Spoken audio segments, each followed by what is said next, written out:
नमस्कार प्यारे बच्चों, आप सभी का स्टडी 91 के इस ऑनलाइन प्लेटफॉर्म पर मैं अमित आप सभी का हार्दिक स्वागत करता हूं। मित्र, आज आप सभी के सामने जो आज की क्लास में पढ़ेंगे हम सभी वह NEP 2020 पर बात करेंगे, जिसका नाम है नेशनल एजुकेशन पॉलिसी।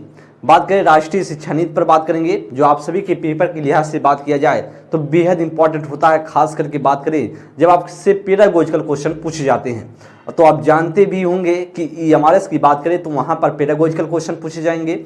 सीटेट की पेपर आप देते हैं तो भी पेडागोजिकल क्वेश्चन आते हैं, और साथ ही साथ बात करें आप DSSB का पेपर देते हैं तो भी वहाँ पर आपको पेडागोजिकल क्वेश्चन पूछे जाते हैं।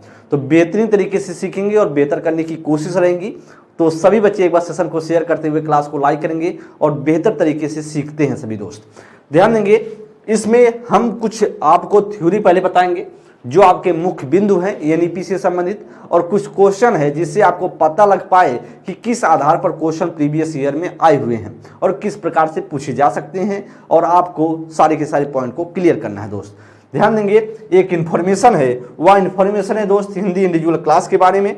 तो ध्यान दें, वह कंप्लीट कोर्स आपके साथ होगा दोस्त, आपको 1 साल की वैधता के साथ प्रोवाइड होगा, और साथ ही साथ बात करें 130 प्लस घंटे की क्लास होगी। 2 नंबर आप सभी के सामने दिया गया, अगर कोई दिक्कत हो तो आप सभी संपर्क कर सकते हैं और फिर बैच में ज्वाइन हो सकते हैं। चलिए बात करेंगे दोस्त, सबसे पहले बात करें तो आपका NEP से संबंधित कुछ महत्वपूर्ण पॉइंट है जो आपको ध्यान रखना है।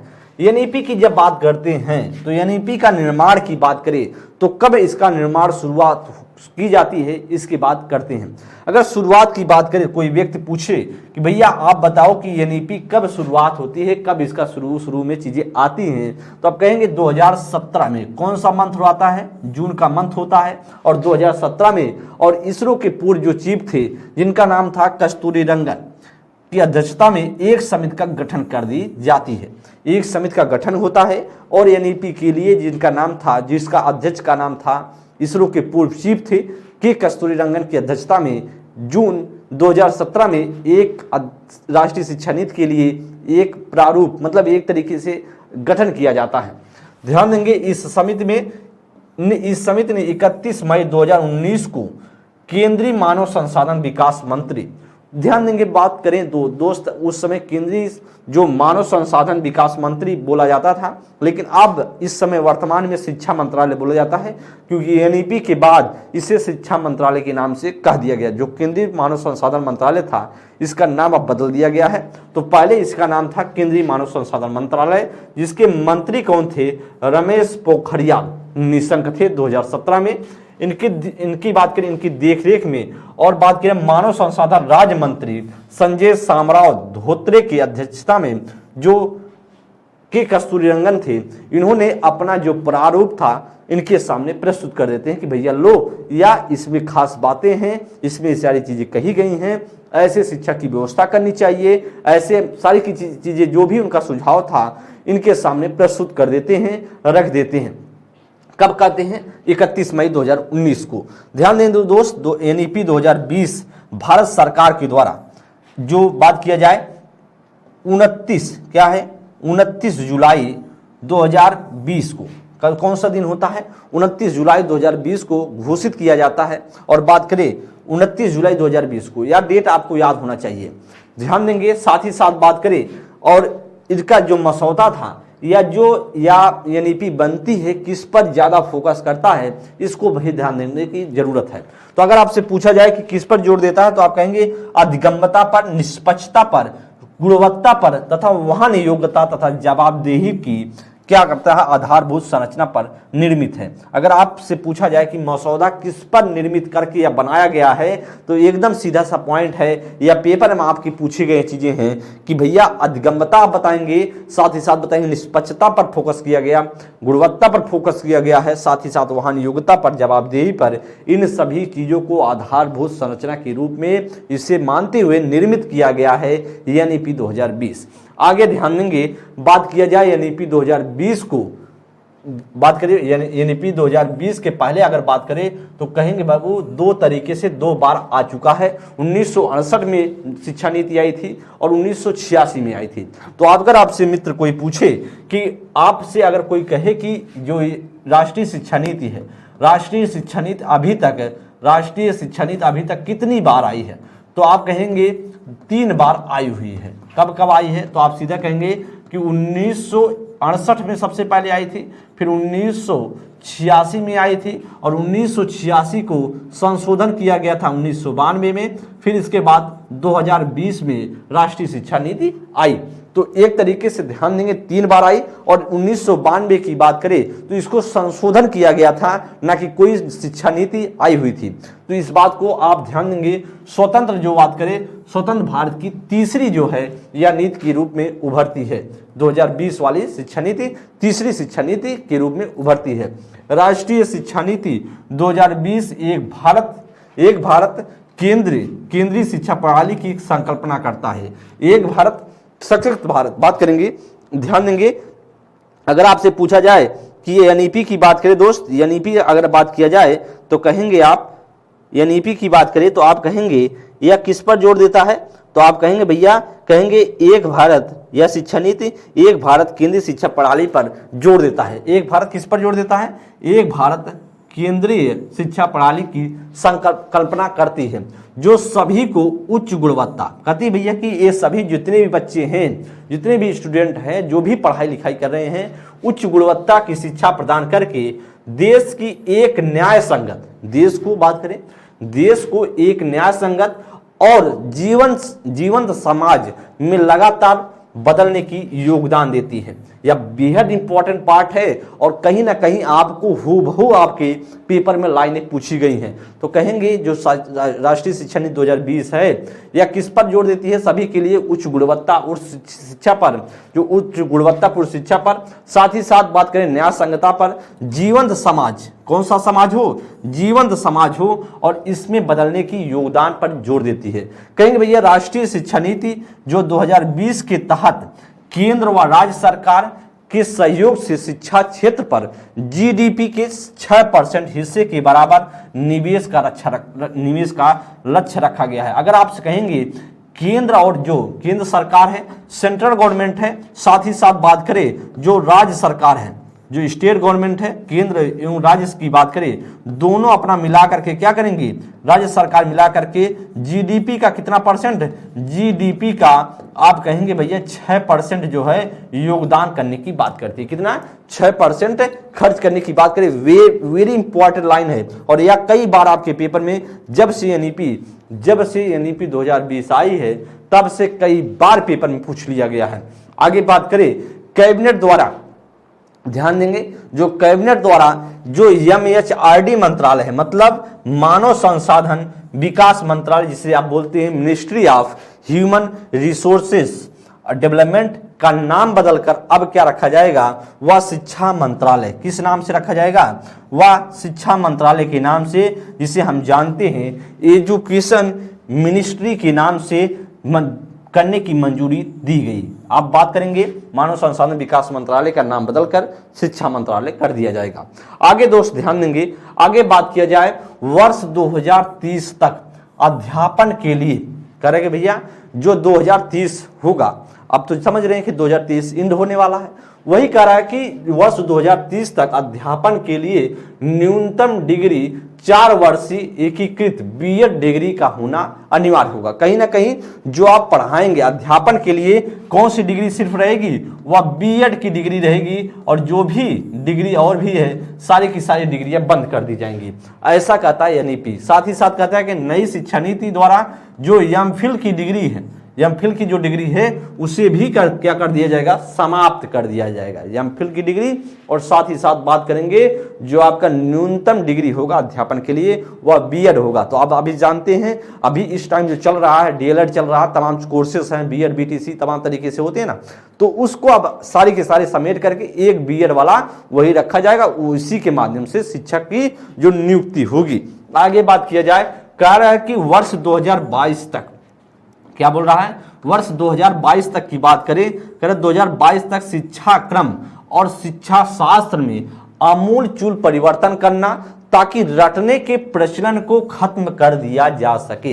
कि भैया 2022 तक यह लक्ष्य रखा गया कि जो रटन पद्धति वाली व्यवस्था है, जो बच्चे रट कर याद करते हैं, समझते नहीं, कॉन्सेप्चुअल नॉलेज नहीं लेती हैं, अब उन सारी चीजों को, जो रटंत वाली चीजें हटा करके कॉन्सेप्ट बेस पर, जो संकल्पनात्मक चिंतन पर, एक साथ बात करें समालोचनात्मक चिंतन को बढ़ोतरी दी जाएगी। कहीं ना कहीं बच्चे में आलोचनात्मक थिंकिंग का, क्रिटिकल थिंकिंग का जो पावर है, पोटेंशियल है, उसको जनरेट किया जाएगा।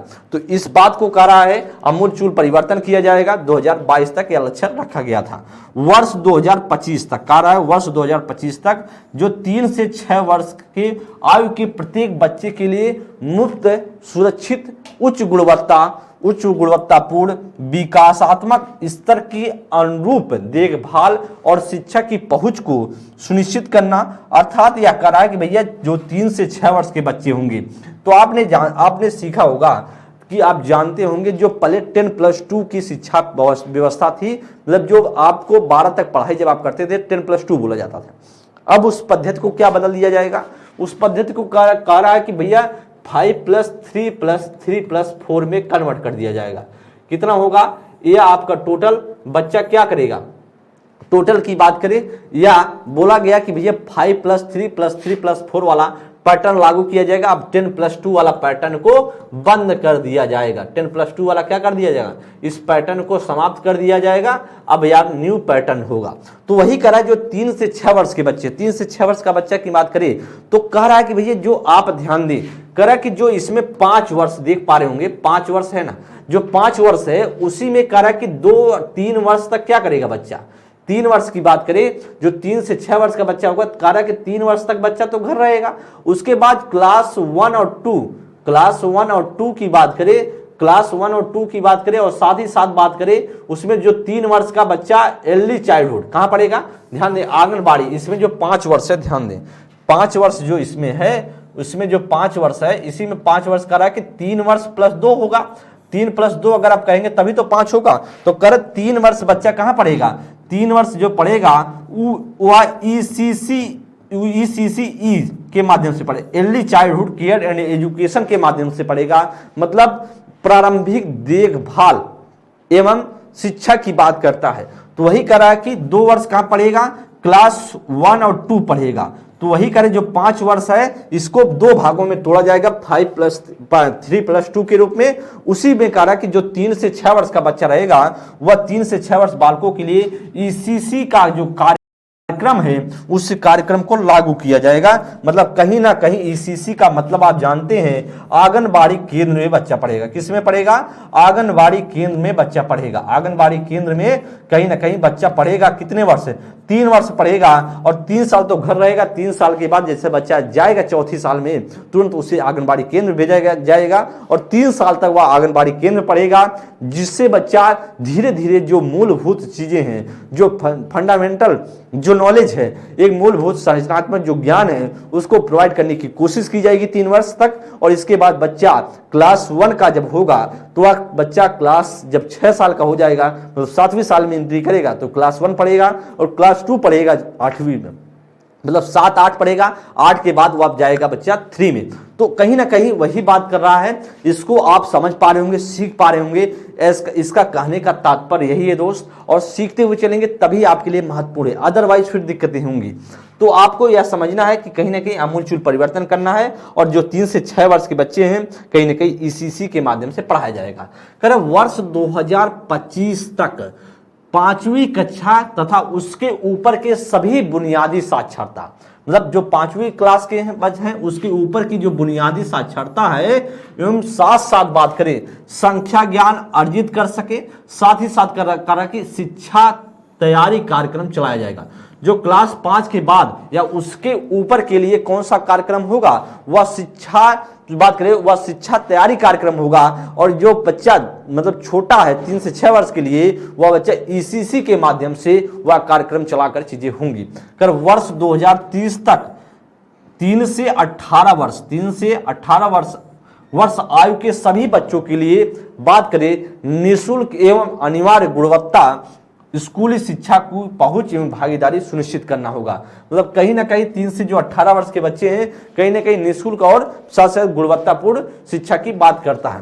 करें या शिक्षा नीति की बात करें, वर्तमान की 10+2 की पद्धति है वाली स्कूली व्यवस्था को 3 से 18 वर्ष के लिए, 3 से 18 वर्ष के लिए इसके लिए बच्चों के लिए एक संज्ञानात्मक, एक ज्ञानात्मक या संज्ञानात्मक बोल सकते हैं, सामाजिक भावात्मक विकास के चरणों के आधार पर ध्यान देंगे। वह पद्धति कौन सी होगी? वह पद्धति होगी 5+3+3+4 वाली।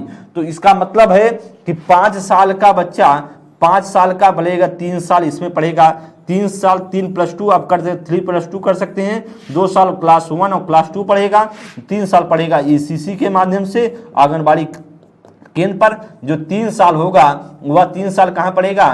क्लास 3, 4th और 5th पढ़ेगा। अगला 3 साल जो होगा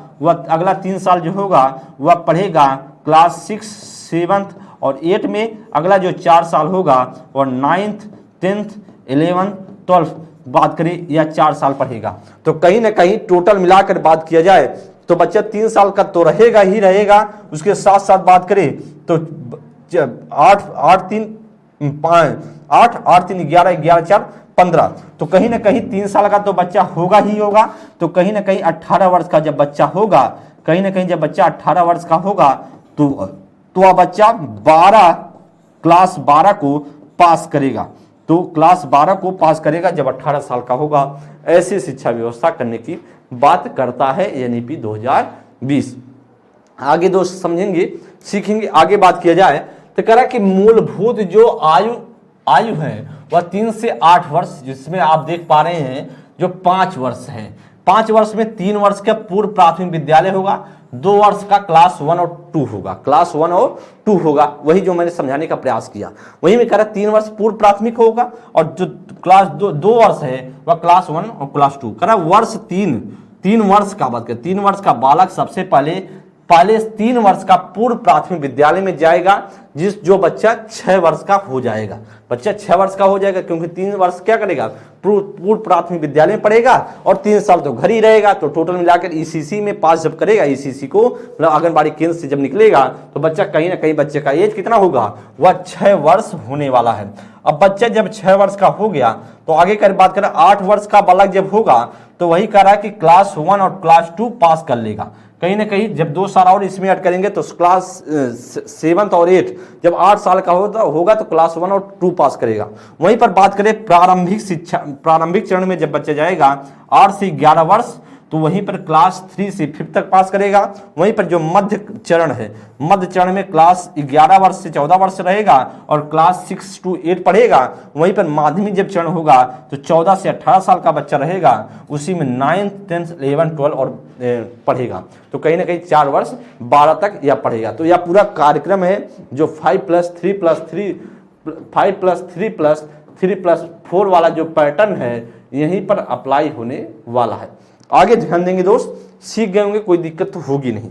आगे बात किया जाए, यहां समझे करा कि यह नीति रटंत पद्धति और केवल परीक्षा के लिए पढ़ाई पर जोर नहीं देती। मतलब जो नीति है वह कह भैया कि आपके रटंत पद्धति वाली चीजें पर जोर नहीं देती। कहता है भैया संकल्पनात्मक ज्ञान होना चाहिए बच्चे का, कॉन्सेप्चुअल ज्ञान होना चाहिए और उस पर जोर देती है। मतलब कहीं ना कहीं रटंत पद्धति वाली पर जोर नहीं देती है, कहीं ना कहीं वह संरचनात्मक समझ पर जोर देती है। ऐसा आपके प्रश्न में पूछा गया है कई बार कि जो NEP 2020 है वह किस पर जोर देती है, तो आप कहेंगे भैया संरचनात्मक समझ पर जोर देती है, कंसेप्चुअल अंडरस्टैंडिंग पर जोर देती है। आगे बात करें राष्ट्रीय शिक्षा नीति 2020 बहुभाषिकता और विविधता को प्रोत्साहन देती है। यह वेरी इंपॉर्टेंट है। अगर आपसे पूछे किस पर बहुभाषिकता पर जोर देती है, कि एक भाषिकता पर देती है कि बहुभाषिकता पर जोर देती है, तो आप कहेंगे NEP 2020 भैया बहुभाषिकता पर जोर देती है और साथ ही साथ किस पर? विविधता पर को प्रोत्साहित करती है। क्योंकि बहुभाषी होने के क्या है? उच्च संज्ञानात्मक लाभ होते हैं। हूबहू लाइन ये पूछ ली गई है आपसे, ऐसा लाइन टू लाइन पूछ लिया गया है कि जो बहुभाषी होना क्या है, तो उच्च संज्ञानात्मक लाभ है, ऐसा प्रश्न आया हुआ है। आगे बात करें राष्ट्रीय शिक्षा नीति 2020 सतत एवं व्यापक मूल्यांकन पर जोर देती है। किस पर? अगर आप कहेंगे कि यह किस पर, इसका जो मूल्यांकन है वह किस इवैल्यूएशन पर जोर देती है, तो आप कहेंगे कंटिन्यूअस एंड कम्प्रिहेंसिव जो इवेल्युएशन पर जोर देती है, कहीं ना कहीं सतत और व्यापक मूल्यांकन पर जोर देती है। ऐसा आपके दिमाग में होना चाहिए, ना कि का लिखा है ना कि वर्ष के अंत में होने वाली परीक्षा को केंद्र में रखकर शिक्षा एवं मूल्यांकन हो। ऐसा बात एनईपी 2020 कहता है। अगर मूल्यांकन का जो उद्देश्य होगा, अगर ऐसा भी आपसे लाइन पूछा गया है कि जो मूल्यांकन का उद्देश्य क्या है, तो आप कहेंगे मूल्यांकन का उद्देश्य होता है सीखने की प्रक्रिया में क्या करना, मदद करना। बच्चा जो सीख रहा है उसी सीखने की प्रक्रिया में क्या करना है, हमें मदद कर देना है। ऐसा आपसे कई बार चीजें पूछ ली गई हैं। आगे बात किया जाए, कर छात्रों की प्रगति के मूल्यांकन के लिए, बच्चों की जो प्रोग्रेस है उसके मूल्यांकन के लिए, बच्चों के प्रोग्रेस का मूल्यांकन के लिए एक परख नामक क्या होगा, परख नामक एक नए राष्ट्रीय आकलन केंद्र, मतलब नेशनल जो असेसमेंट जो सेंटर की स्थापना की जाएगी, राष्ट्रीय आकलन केंद्र की स्थापना की जाएगी। ऐसा कौन सा नाम होगा, परख नाम से होगा।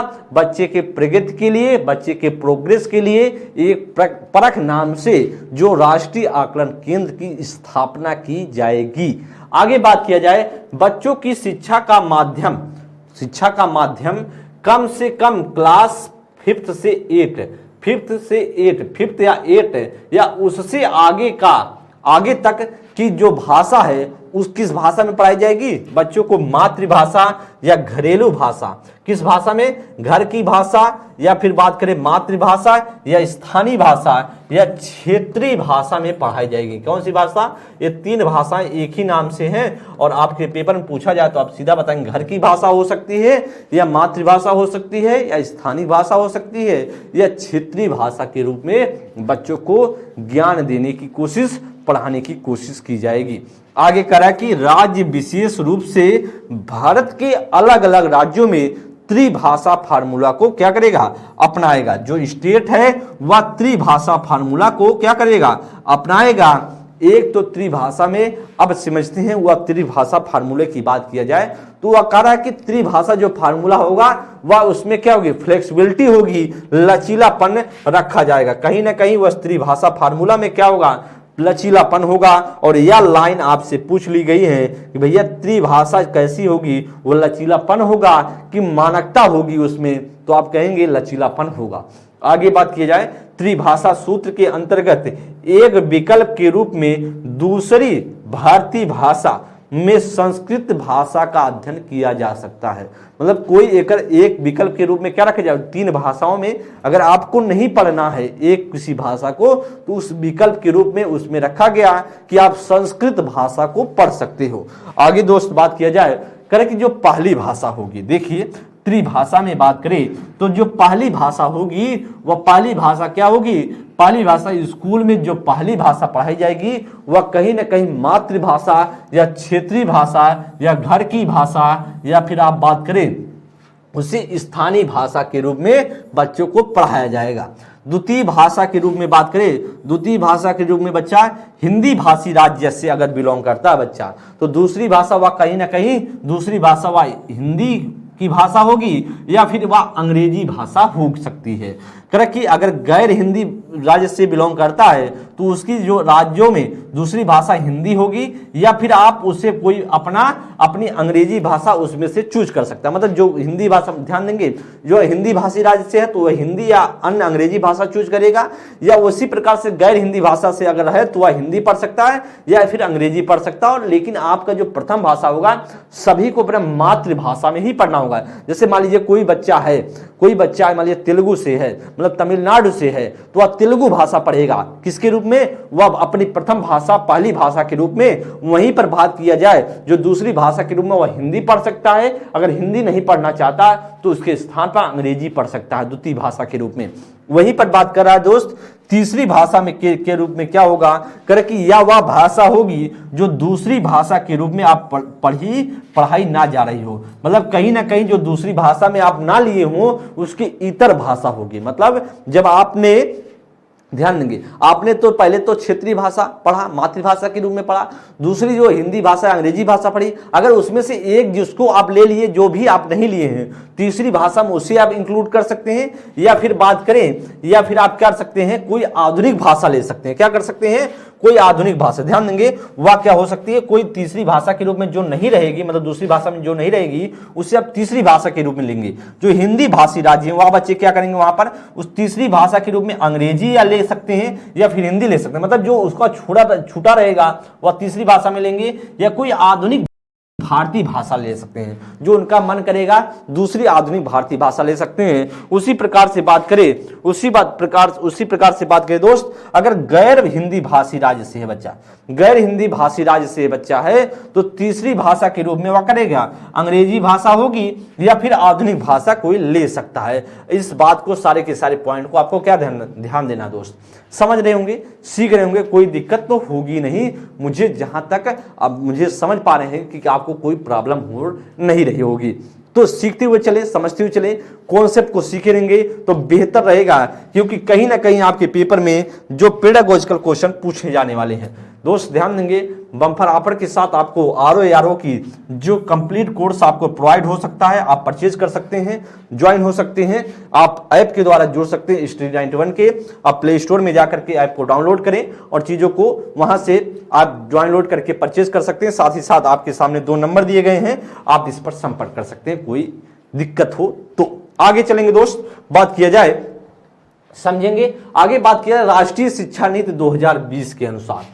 राष्ट्रीय शिक्षा नीति 2020 के अनुसार भारत सरकार की एक भारत श्रेष्ठ भारत, मतलब वह जो राष्ट्रीय शिक्षा नीति 2020 है वह कहता है कि आपका जो भारत सरकार की एक भारत श्रेष्ठ भारत वाला कार्यक्रम है, एक भारत श्रेष्ठ भारत पहल जो है, इस बात पर जोर देता है, इस बात पर बल देता है, इस बात पर फोर्स करता है कि जो विद्यार्थी क्या होंगे, कि विद्यार्थी अधिकांश रूप से प्रमुख भारतीय भाषाओं की उल्लेखनीय एकता के बारे में जाने। किसके रूप में जाने, उल्लेखनीय एकता के बारे में, मतलब समझे। क्यों समझे, क्योंकि उसका जो भारत सरकार की योजना है, जो पहल है एक भारत श्रेष्ठ भारत, वह कहीं ना कहीं वह किस पर, प्रमुख भारतीय भाषाओं पर उल्लेखनीय एकता पर जोर देती है।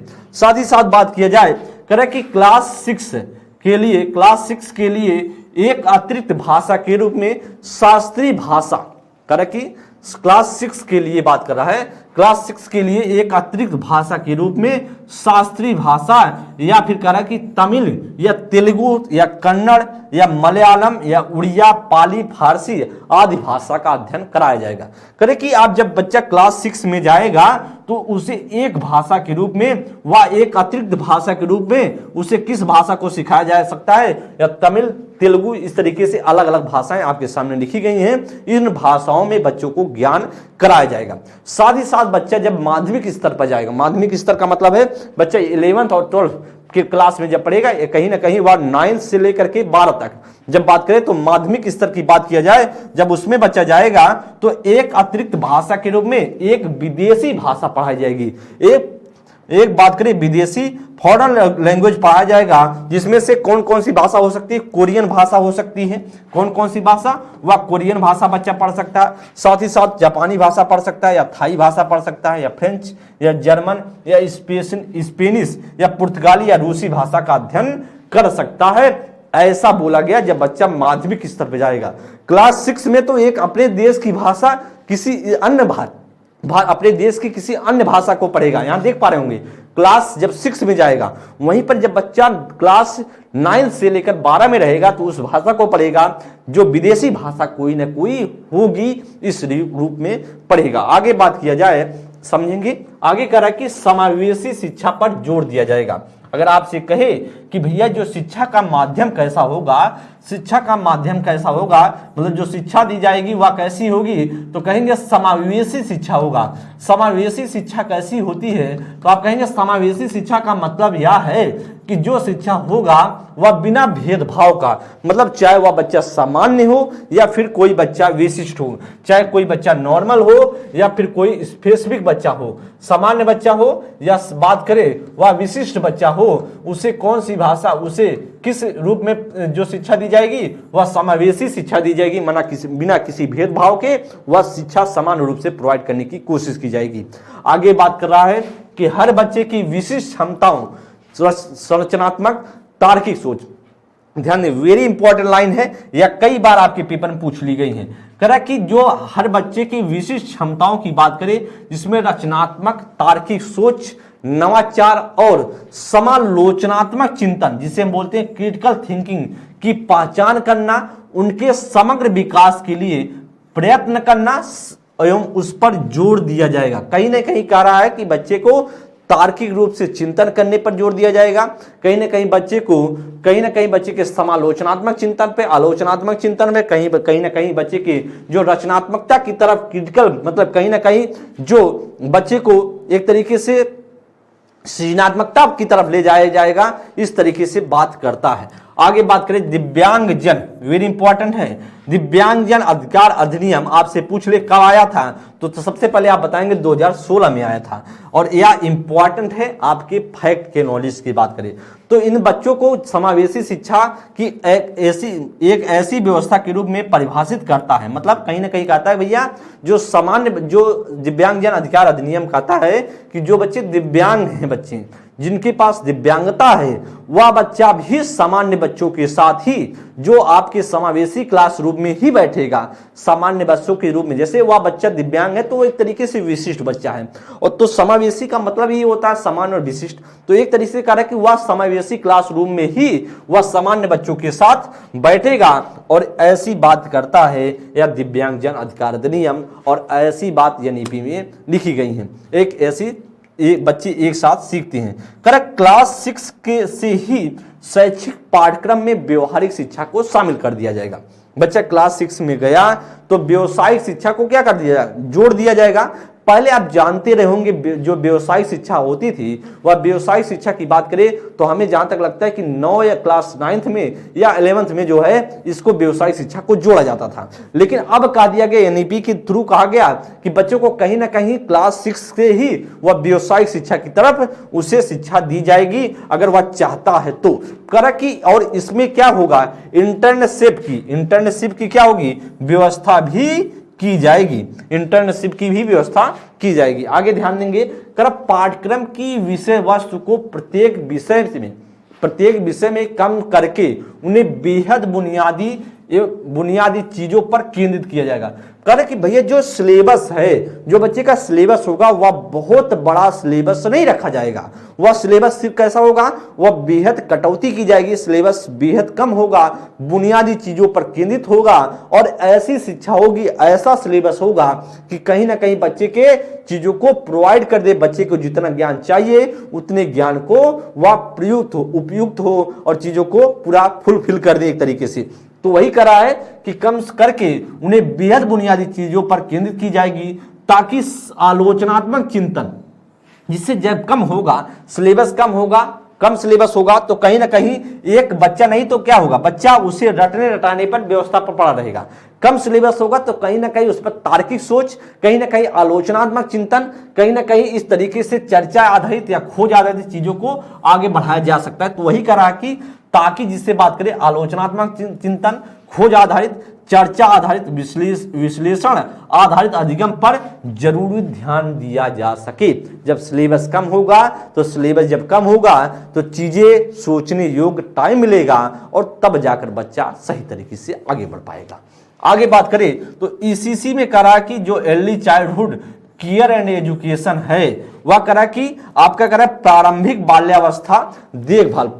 बाल्यावस्था एवं देखभाल शिक्षा में मुख्य रूप से क्या चीजें होंगी, लचीली होंगी। क्या होंगी दोस्त, वह लचीली बहुआयामी, क्या होंगी, लचीली बहुआयामी, खेल आधारित, गतिविधि आधारित, खोज आधारित, बहुआयामी और बहुस्तरीय शिक्षा को शामिल किया जाएगा। कहा भैया कि जो ईसीसी की शिक्षा होगी, जो ईसीसी वाली व्यवस्था है वह ईसीसी किस पर फोकस करेगा, मतलब बच्चा क्लास जब बच्चा 3 से 6 वर्ष का होगा, मतलब 3 से 6 वर्ष का बच्चा होगा, जब बच्चा आंगनबाड़ी केंद्र में पढ़ेगा तो आंगनबाड़ी केंद्र वाले जो आंगनबाड़ी केंद्र वाली हैं महिलाएं हैं, जो आंगनबाड़ी जो कार्यकर्त्री हैं या फिर जो सहायिका हैं, ये सभी क्या करेंगी, बच्चों को कहीं ना कहीं बच्चे में या मुख्य रूप से लचीली बहुआयामी खेल आधारित गतिविधि पर फोकस करेंगी, कहीं ना कहीं खोज आधारित चीजों पर, इन सभी पर शिक्षा देने की कोशिश रहेगी। ऐसा बात करता है एनईपी, ऐसा बात क्या करता है, एनईपी बात करता है। आगे दोस्त बात करेंगे, आगे करा कि आपसे करा है कि राष्ट्रीय पाठ्य पुस्तकें, राष्ट्रीय जो पाठ्य पुस्तकें हैं, वह जो पाठ्य पुस्तक है स्कूल के पाठचर्या में कमी, लचीलापन और रटकर सीखने के बजाय रचनावादी सीखने के तरीके पर जोर देने के साथ साथ स्कूल की राष्ट्रीय पाठ्य पुस्तक नेशनल टेक्स्ट बुक में भी बदलाव होने चाहिए। कहीं ना कहीं कह रहा है कि जो पुस्तकें हैं, जो बच्चे का सिलेबस के अकॉर्डिंग जो पुस्तक बनाई गई है, कहीं ना कहीं उस पुस्तक में भी चेंज करने वाली चीजें हैं कि जो चीजें पुराने ढर्रे पे आ रही हैं उन ढर्रों को हटा करके नया तरीके से सिलेबस डिजाइन किया जाएगा, जिससे बच्चों में समालोचनात्मक चिंतन, रचनात्मक चिंतन, कहीं ना कहीं तार्किक चिंतन, कहीं ना कहीं खोज आधारित चिंतन, कहीं ना कहीं गतिविधि आधारित चिंतन को प्रोत्साहित किया जाए। तो ऐसी बात करता है। आगे बात किया जाए, स्कूल तैयारी जो मॉड्यूल होगा या तीन महीने का खोज आधारित मॉड्यूल होगा। क्या होगा, खोज नहीं, खेल आधारित मॉड्यूल होगा। क्या दोस्त, वह खेल आधारित क्या होगा, मॉड्यूल होगा, जो एनसीईआरटी और एससीईआरटी द्वारा उन बच्चों के लिए बनाया जाएगा। मतलब जो यह स्कूल तैयारी मॉड्यूल होगा या कहीं ना कहीं खेल आधारित मॉड्यूल होगा और उन बच्चों के लिए बनाया जाएगा। एससीईआरटी और एनसीईआरटी बनाएगा, एनसीईआरटी केंद्र लेवल पर, सेंट्रल लेवल पर, और एससीईआरटी जो अपने स्टेट लेवल पर यह बनाएगा, वह कहीं ना कहीं उन बच्चों के लिए बनाया जाएगा जो क्लास 1 माने जब क्लास 1 में एडमिशन के कुछ हफ्ते के बाद अपने सहपाठियों से क्या हो जाते हैं, पिछड़ जाते हैं, उनके लिए बनाई जाएंगी। आगे बात करें, यह वेरी इंपॉर्टेंट लाइन है, आप इस बात को ध्यान देंगे। पूछा गया राष्ट्रीय शिक्षा नीति 2020 के अनुसार अधिगम लर्निंग कैसा होगा। आप कहेंगे लर्निंग भैया कैसा होगा, लर्निंग की बात करें तो आप कहेंगे लर्निंग कैसा होगा, वह होगा प्रयोगात्मक, एक्सपेरिमेंटल या अनुभवात्मक होगा। ऐसी बात आपका अधिगम की सापेक्ष में एनईपी बात करता है। आगे बात करें, जिसमें स्वयं करके सीखा, जिसमें करें स्वयं करके सीखने, तो ऐसा पूछा जाता है कि एनईपी 2020 किस पर फोकस करती है, तो आप कहेंगे लर्निंग बाय किस पर, लर्निंग बाय डूइंग पर फोकस करती है, लर्निंग बाय डूइंग पर फोकस करती है। यह आपको लाइन याद होनी चाहिए। प्रत्येक विषय में कला और खेल को एकीकृत किया जाएगा। एनसीईआरटी और एससीईआरटी के मार्गदर्शक में एनसीईआरटी के मार्गदर्शन में राज्यों, केंद्र शासित प्रदेश आदि सभी विद्यार्थियों के विद्यालय आधारित आकलन, जिसे बोलते हैं स्कूल बेस्ड असेसमेंट के आधार पर तैयार होने वाले माता पिता को दिए जाने वाले जो प्रगति कार्ड होगा, जो प्रोग्रेस कार्ड होगा, वह किस पर फोकस करेगा, उसको नए स्वरूप में दिया जाएगा। ध्यान देंगे करा भैया, जो एससीईआरटी एनसीईआरटी के मार्गदर्शक में जो या स्कूल जो विद्यालय आधारित आकलन है, जैसे आप देखते हैं विद्यालय आधारित आकलन समझ रहे होंगे, जो विद्यालय में बच्चे का आकलन हो रहा है, जो स्कूल बेस्ड जो है असेसमेंट है, वह कहीं ना कहीं जो बच्चों को आकलन करके बताया जाए कि बच्चे में जब जैसे माता पिता ला करके विद्यालय में एडमिशन करा दिए, अब कहीं ना कहीं जिम्मेदारी माता पिता का समाप्त, अब टीचर की जिम्मेदारी बढ़ जाएगी। और जब टीचर की जिम्मेदारी बढ़ेगी तो कहीं ना कहीं रिकॉर्ड जोड़ होगा, जो रिकॉर्ड रखा जाएगा, मतलब जब बच्चा आया था तो बच्चे ने कितना सीख कर आया था, और बच्चा जब कई दिनों के बाद या कई मंथ के बाद बच्चे में कितना सुधार हो रहा है, उसका सारे के सारे रिकॉर्ड रखे जाएंगे। उस रिकॉर्ड की बात करें, जो प्रगति कार्ड होगा, जो रिकॉर्ड होगा, जो एक तरीके से वह उसका नया स्वरूप दिया जाएगा। और नया स्वरूप कैसा होगा इसको हम देख लेते हैं। करें कि नया स्वरूप दिया जाएगा। अब नया स्वरूप की बात करें, करें कि वह जो प्रगति कार्ड होगा वह एक समग्र 360 डिग्री बहुआयामी, जिसे बोलते हैं मल्टी डायमेंशनल कार्ड होगा। मतलब कहीं ना कहीं बहुआयामी मल्टी डायमेंशनल 360 डिग्री पर वह आधारित होगा। हूबहू लाइन पूछी गई है, करा कि सभी, जिसमें सभी विद्यार्थी के संज्ञानात्मक, वेरी इंपॉर्टेंट लाइन है, आप कहेंगे सभी विद्यार्थियों के कॉग्निटिव, भावात्मक जिसे बोलते हैं, और इफेक्टिव की बात करें, जिसे कॉग्निटिव इफेक्टिव की बात करें, संज्ञानात्मक, भावात्मक और मनोगत्यात्मक, जिसे साइकोमोटर के क्षेत्र में विकास की बारीकी से क्या किया जाएगा, बारीकी से विश्लेषण की जाएगी और विश्लेषण की विवरण विद्यार्थी की विशेषता समेत दिया जाएगा। कहीं ना कहीं उसकी बारीकी से अवलोकन किया जाएगा और कहीं ना कहीं बच्चे की विशेषताओं के साथ वह जो समग्र कार्ड होगा 360 डिग्री पर जो प्रगति कार्ड प्रोवाइड की जाए, मतलब बनाई जाएगी, वह उसका नया रूप दिया जाएगा। और नया रूप किस पर आधारित होगा, संज्ञानात्मक, भावात्मक, मनोगत्यात्मक क्षेत्र पर बच्चे में कितना प्रोग्रेस किया है, सभी का अवलोकन किया जाएगा, सभी को बारीकों को समझा जाएगा और इसके बाद बच्चे की विशेषताओं के साथ उसके गार्जियन को वह प्रगति कार्ड प्रोवाइड की जाएगी, जिससे हर गार्जियन यह समझ पाए कि मेरा बच्चा, मेरा बेटा कितना सीख पा रहा है, जब वह पढ़ने गया था तो कितना सीखा था, और जब वह 6 मंथ के बाद, 1 साल के बाद अगर यहां पहुंचा है तो वह कितना उसमें सुधार आया है, हर चीजों को समझ पाए। आगे बात किया जाए राष्ट्रीय शिक्षा नीति या राष्ट्रीय शिक्षा नीति 2020 की बात करें, राष्ट्रीय शिक्षा नीति 2020 यह कहता है कि जो स्कूल में मूल्यांकन हो, जो स्कूल में क्या हो, वह मूल्यांकन हो, वह रचनात्मक या फॉर्मेटिव होना चाहिए। वह कैसा मूल्यांकन होना चाहिए, वह भैया कह रहा है कि वह मूल्यांकन रचनात्मक या फॉर्मेटिव होना चाहिए, ना कि योगात्मक होना चाहिए। और ऐसी लाइन आपसे पूछ ली गई है, ऐसी लाइन आपसे क्या हुई है, पूछी गई है, तो आप सीधा कहेंगे वह मूल्यांकन कैसा होगा, वह रचनात्मक होगा, फॉर्मेटिव होगा, ना कि समेटिव होगा, ना कि योगात्मक होगा। वेरी इंपॉर्टेंट लाइन है। आगे बात किया जाए एनईपी 2020 या सीखना कि कैसे सीखना है, इस बात पर जोर देती है। यह भी लाइनें पूछी गई हैं। आगे बात किया जाए तो समझ पा रहे होंगे आप सभी, सीख पा रहे होंगे दोस्त। बात किया जाए एनईपी 2020 मानकीकरण से लचीलापन, मतलब कहता है कि स्टैंडर्डाइजेशन से क्या होगी, फ्लेक्सिबिलिटी की ओर बदलाव का प्रस्ताव रखती है। कहीं ना कहीं कहती है भैया, जो बात किया जाए कहीं ना कहीं जो मानकीकरण पर जो स्टैंडर्डाइजेशन है उसको हटा करके लचीलापन की तरफ ढकेले जाएगा, और यह भी लाइन आपसे पूछ ली गई है। आगे बात किया एनईपी 2020 की बात करें, कहता है दिव्यांग बच्चों के लिए एक उपयुक्त, क्या बात करें, एक उपयुक्त इमारती ढांचा, एक उपयुक्त इमारती ढांचा, साथ ही साथ बात करें उपयुक्त तकनीकी सुविधाएं, और साथ ही साथ करें बात करें प्रत्येक विद्यार्थी के लिए एक शिक्षा और निजी शिक्षक के प्रावधान को बताया गया है। वेरी इंपॉर्टेंट लाइन है कि दिव्यांग बच्चों के लिए क्या सुविधाएं दी गई है एनईपी में, तो कहेंगे यही सुविधाएं प्रोवाइड कर दी गई कि एक उपयुक्त इमारती ढांचा के साथ साथ उपयुक्त तकनीकी सुविधा के साथ साथ बच्चे के प्रत्येक बच्चे के लिए एक शिक्षा और निजी शिक्षक के प्रावधान को बताया गया।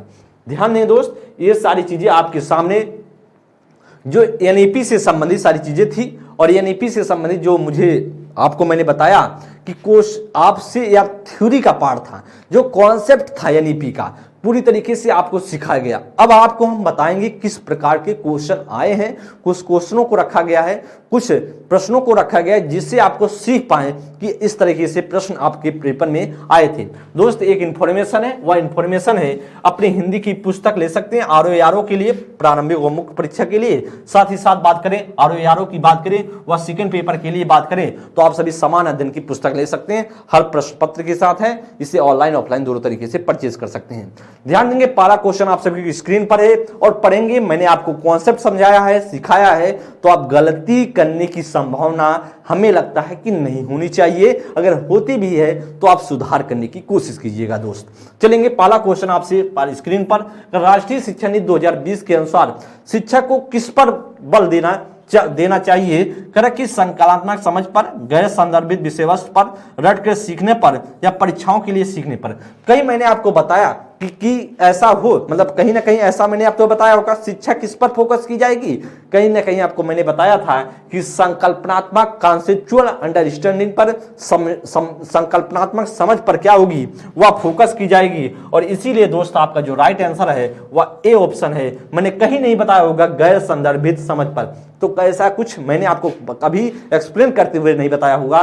जो बताया, जब भी बताया, संकल्पनात्मक समझ पर बताया है। इसीलिए बी ऑप्शन भी नहीं, रट कर सीखना से हटा करके क्या किया गया, वह समझ पर जोर देने की बात किया गया था। मैंने यह भी बताया था और यह भी आपका गलत है। नेक्स्ट क्वेश्चन पर स्क्रीन पर देखेंगे, थोड़ा सा फास्ट चलेंगे क्योंकि आपको सिखा दिया गया है। राष्ट्रीय शिक्षा नीति 2020 किस पर जोर देती है? कर पाठचर्या का लचीलापन, कर पाठचर्या का मानकीकरण, कर पाठ पुस्तकों का गैर संदर्भीकरण या पाठ पुस्तकों को रटकर याद करना। तो मैंने आपको बताया था कि पाठ्य पुस्तकों में क्या होगा, लचीलापन की बात करता है। पाठचर्या में जो कैरिकुलम जो है उसमें क्या करता है, कहते भैया लचीलापन होना चाहिए, उसमें फ्लेक्सिबिलिटी होनी चाहिए, इस पर जोर देता है। और इसीलिए हमारा जो राइट आंसर होगा वह इज द राइट ऑप्शन। सीख गए होंगे। नेक्स्ट क्वेश्चन पर चलेंगे। आगे की बात करें, थर्ड नंबर क्वेश्चन के लिए ध्यान दें कि राष्ट्रीय शिक्षा नीति 2020 के अनुसार विद्यार्थियों का जो रिपोर्ट कार्ड होगा वह अभिभावकों को दिया जाएगा। मैंने अभी आपको बताया वह किस पर आधारित होगा, कारण मानक संदर्भित परीक्षण पर आधारित होगा, कारण मापदंड संदर्भित परीक्षण पर आधारित होगा, कारण विद्यार्थियों के प्रदर्शन को उनके सहपाठियों से तुलना करके प्रस्तुत की जाएगी, या कारण विद्यार्थियों के प्रगति की विशिष्टता पर प्रतिबिंबित होगा। तो मैंने आपको बताया जो प्रगति कार्ड दिया जाएगा बच्चे के विशिष्टता को प्रतिबिंबित करता हुआ वह रिपोर्ट कार्ड होगा, वह प्रोग्रेसिव कार्ड होगा, जिसमें बच्चे के संज्ञानात्मक भावात्मक के साथ साथ बच्चे के मनोगत्यात्मक पक्ष का बारीकी से अध्ययन करते हुए बच्चे के विशेषताओं के साथ वह रिपोर्ट कार्ड बनाया जाएगा और उसके गार्जियन को प्रोवाइड कर दी जाएंगी। तो वही आपका राइट ऑप्शन है, D is the right option. Next question पर चलेंगे। कर सामाजिक आर्थिक रूप से वंचित समूह, जो बच्चा सामाजिक रूप से और आर्थिक रूप से वंचित है, उन छात्रों का अवधारणा सुनिश्चित करने के लिए राष्ट्रीय शिक्षा नीति 2020 राष्ट्रीय शिक्षा नीति 2020 प्रस्तावित करता है कि पाठचर्या और शिक्षा शास्त्र किस पर हो, परीक्षाओं पर केंद्रित हो या पाठ पुस्तकों पर केंद्रित हो या संग्रहण और संदर्भित हो या मानकीकृत का एक रूपी हो। तो मैंने बताया कि जो सामाजिक आर्थिक रूप से वंचित समूह के बच्चे हैं उनको प्रोवाइड करने की, जो शिक्षा प्रोवाइड करने की कोशिश करता है, वह कहता है कि बच्चे को जो बात किया जाए पाठचर्या और शिक्षा शास्त्र होगा, जो कैरिकुलम के साथ साथ पेडागोजी होगी वह किस पर होगी, संलग्नता पर, साथ ही साथ बात करें वह संदर्भित होगा। तो राइट ऑप्शन है C is the right option. Next question पर फिफ्थ नंबर के लिए ध्यान देंगे कि राष्ट्रीय शिक्षा नीति 2020 बच्चों के मूल्यांकन के लिए किससे और किसकी ओर समावेश को प्रस्तावित करती है? समूह कार्य आकलन पर, का परियोजना मानकीकृत पर, क्रम मानकीकृत परीक्षा या पोर्टफोलियो बनाने पर, या मानक निर्देशित या मापदंड निर्देशित परीक्षा पर। तो दोस्त आप जानते हैं आपका मानक निर्देशित हो नहीं सकता, मानक निर्देशित या भी नहीं होगा। मानकीकृत आपको पहले बता दिया गया, लचीलापन होगा नहीं, पोर्टफोलियो होता लेकिन परियोजना भी है, लेकिन यहां पर मानकीकृत नहीं होगा। इसलिए जो हमारा राइट आंसर है वह समूह कार्य स्व आकलन पर। यहां आप जब फिल करेंगे तो कह सकते हैं समूह कार्य, जब आप फिल करेंगे तो आपको सेंटेंस पूरी तरीके से राइट लगेगा। स्व आकलन क्या कर रहा है दोस्त, वह कर रहा है, ध्यान देंगे, वह आप ध्यान देंगे तो अगर आप पढ़ेंगे राष्ट्रीय शिक्षा नीति 2020 बच्चों के मूल्यांकन के लिए समूह कार्य व स्व आकलन को समावेश को प्रस्तावित करती है। इसलिए जो हमारा राइट होगा वह ए ऑप्शन करेक्ट होगा। 6 नंबर के लिए ध्यान देंगे, राष्ट्रीय शिक्षा नीति 2020 किस पर बल देती है? परीक्षा के लिए पढ़ने पर, स्मरण आधारित शिक्षा पर, वेधन अभ्यास पर या संप्रति समझ पर। तो मैंने आपको बताया वह किस पर जोर देती है, संप्रति समझ पर, इसे बोल सकते हैं कॉन्सेप्चुअल अंडरस्टैंडिंग पर। इसीलिए दोस्त हमारा जो राइट आंसर होगा वह राइट आंसर होगा D is the right option. कहीं ना कहीं परीक्षा पर पढ़ना ऐसा पर फोकस नहीं करती, स्मरण पर तो ऐसे नहीं होगा, वेधन अभ्यास पर हो नहीं सकता, आपका राइट ऑप्शन होगा डी। नेक्स्ट क्वेश्चन पर बात ध्यान देंगे 7 नंबर के लिए, राष्ट्रीय शिक्षा नीति 2020 क्या प्रस्तावित करती है?